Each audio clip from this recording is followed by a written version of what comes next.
ஓம் சரவண பவ.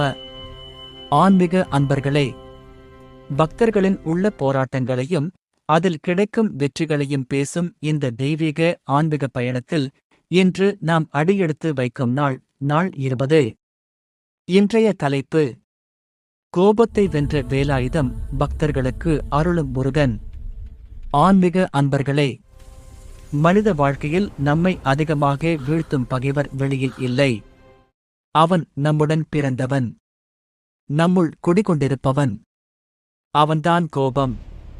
கோபம் ஒரு நிமிடத்தில் மனிதனை மிருகமாக மாற்றும். ஒரு கணத்தில் வாழ்நாள் முழுவதையும் சிதைக்கும் சக்தி கொண்டது.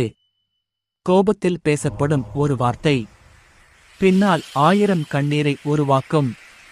ஆனால் பக்தர்களே, இந்த கோபத்தையே அடக்கி அதை ஞானமாக மாற்றிக் காட்டிய தெய்வம் வேலாயுதம் தாங்கிய முருகன்.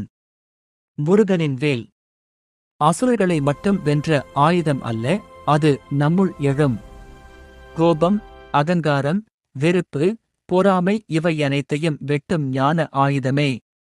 வேலாயுதத்தை தியானிக்கும்போது நம் கோபம் மெதுவாக அமைதியாக மாறுகிறது. நம் மனம் தெளிவடைகிறது. நம் உள்ளம் சாந்தி அடைகிறது. முருக பக்தர்களே, கோபப்படுவதால் எந்த பயனும் இல்லை. மாறாக கோபப்படுபவர்களுக்கு விமர்சனங்களும் வெறுப்பும் மட்டுமே குவிகின்றன. அதனால்தான் முருகன் நமக்கு சொல்லிக் கொடுக்கும் பாடம்: கோபத்தை அடக்கினால் வெற்றி தானாக வரும். இன்று நீங்கள் கோபத்தில் இருந்தால் ஒரு நிமிடம் நிறுத்துங்கள். முருகனை நினையுங்கள். ஒருமுறை மனதார ஓம் சரவண பவ என்று சொல்லுங்கள். அந்த ஒரு நிமிடம் போதும். உங்கள் உள்ள போராட்டம் வெற்றியாக மாறும். வேலாயுதம் நம்முள் எழுந்தால் கோபம் நம்மை ஆள முடியாது. ஞானம்தான் நம்மை வழிநடத்தும்.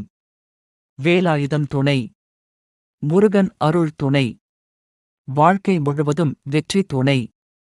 ஆகவே பக்தர்களே, பக்தர்களாகிய நாம் தினமும் காலையும் மாலையும் முருகனை மனதார வணங்கி கோபத்தை அடக்கி அவரின் அருளால் நலம் பெறுவோம்.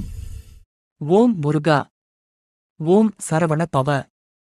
இந்த வீடியோ உங்களுக்கு பிடித்திருந்தால் லைக், காமெண்ட், ஷேர் செய்யுங்கள். மேலும் இது போன்ற ஆன்மீக பதிவுகளுக்காக பாபு BK சேனலை சப்ஸ்கிரைப் செய்ய மறக்க வேண்டாம்.